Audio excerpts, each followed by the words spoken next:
Hello everybody and welcome back to RC Mechanic. This will be like our final overview of the Losi Rock Rey, and just going to go over a couple things. Probably wondering why I have this truck here. This is the last kit I'd done. This one, I'd have to say this one compared to the Losi was a dream. Alright? Yeah, there was no specific instructions, everything was pictures, but the pictures were pretty well done. There was a couple parts in it where I wasn't sure what they wanted me to do. I had to change things after the fact. If anybody's watched the other videos, you can see what I mean. But this one, frustrating. The measurements they gave you for all the lengths and everything were wrong. I can't keep the dog bone in this, not this wheel. Maybe it is this wheel. This wheel. Because you have to have the camber in so far that the wheels, they're not riding right, right? Otherwise the dog bone will fall out. And then I lost the cross pins for the wheels because bad design. There are no real there are parts available, but the parts that are available hard to get, and they go really fast. My understanding, this thing was like one of the the top dogs on the short course track at one point, but it's pretty much obsolete right now. I got this one in a package deal from a friend of mine, and I don't think he really knew that. He decided to get out of the RC hobby and go on to something else. So I bought all this stuff. Alright, so I went and I put this thing together. Extremely frustrating, like I said. I mean, I got plenty of power, and it's got a, what did I put in it? Like a 3,000 kV brushless motor in it.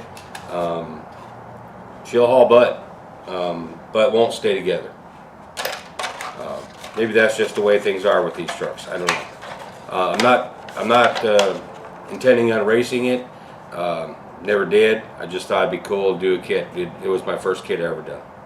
All right. So I'm getting over that, and I'm moving on. All right. So the Losi. Darn nice kit, I say. I mean, it's the second one I've ever done. I would not, like I said before, I would not hire me to paint your RC truck. I'm still in the infant stages of that. The whole painting from the inside out kind of throws me off. I don't know why it does. I have some blemishes on it, but that's me being picky, I'm sure, because I tend to do that. A big thing is the center differential. The center differential, need to make sure that the cup is secure and all the way down onto that ring gear. If it's not, it'll slip and you won't have any rear wheels. You'll have front, you won't have rear. Center differential was the most difficult of all three. Now, with that being said, what I've done, and I know in my build video I said I was not going to lock the transmission. I went ahead and I locked it. So this most likely won't be so much of a wheelie machine, just like a speed machine, since everything has all the same rate of power, unless the rear wheels suddenly get a bunch of grip. These tires, they're not so good about the grip. Okay. If I want to do wheelies and things like that, I guess I would put something different on the back. But as far as speed, I did run it for a little short time. Not very long time after I got everything right. Only because here in Louisiana, we've been getting like a crap load of rain. Not that I'm afraid of rain. All of my RCs are so-called waterproof, but who really wants to test that theory? I did the whole submarine thing once before, and it didn't turn out well. Because after a while, it just caused all kinds of other problems. Electronically, just mechanically. And part of that was my fault with one truck because I did not take it apart right away and do all the maintenance. Anyway, I put a 3-cell in here, did a quick run with it, like not even 5 minutes. The thing is a beast, okay? It will definitely impress you. Built-wise, I believe it is extremely strong. Yeah, there's going to be some things that are going to have to be upgraded, maybe like the steering horn, but you know, the servo saver is all plastic too, so you may have to go for that whole area right there. I can see that being a problem. Front A-arms, maybe not. I mean, they are plastic, but you know, I've learned from my Emacs that you don't want to go like steel on or aluminum on everything. So I'll most likely, if I break one of these, I'll just replace it with another plastic one. I don't know. We'll see what happens in the future.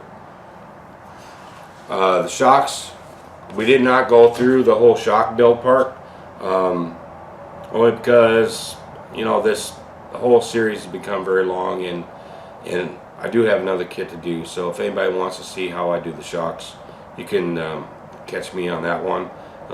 That'll be the twin hammers. That should be another impressive rig right there. The tires, pay attention to the instructions, because even though they are on the rim, they have to be glued. Alright? So you get down to that point where you want to run it, and you go, alright, I can just put tires on and go. No, you have to glue them first. So I had to glue them.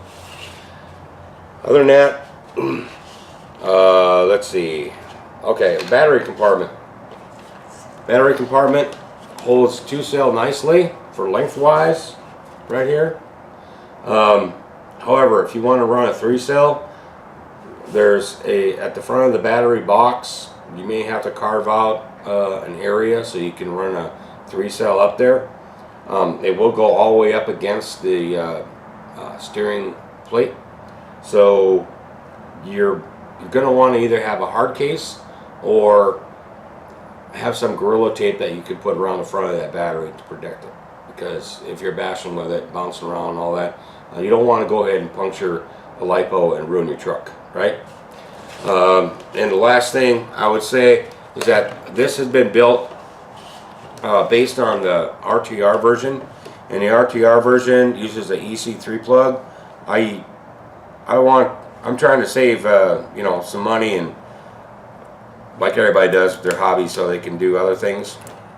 And I go with a Dean's connector on all my batteries. So I had to take out that piece that they use for the EC3 because, well, I first I thought I could use it, but then I found out that if I had it too far down in there, modified, then I couldn't get the battery in or out. So right now it's just sitting through the hole. I'm going to have to fix that first before I go through do any real bashing. I'll most likely just like put some Gorilla tape and some shoe glue around here and just let it hang out here like that so it holds it in place, and then I can just plug it in. That way it won't be in the way of the battery compartment. I can get the batteries in and out. It does look like also that a person, if they wanted to, provided the length is right, you could put a 4-cell in here. The motor I put in here is a 2200 Castle 8th scale motor, and it can handle up to a 6-cell. So I could do that if I wanted to. Right now, like I said, it's a complete beast on a 3-cell. It's crazy. It's just totally crazy.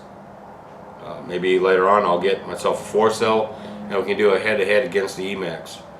the Emax kind of self-destructs anything over 4 cells. So we'll see.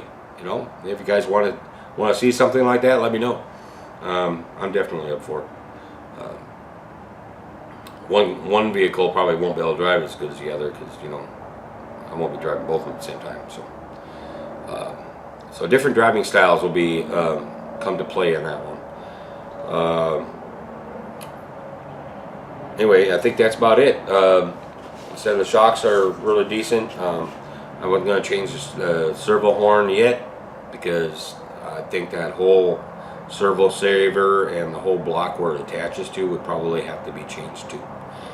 Those are readily available. You can find them online, and that should not be a problem.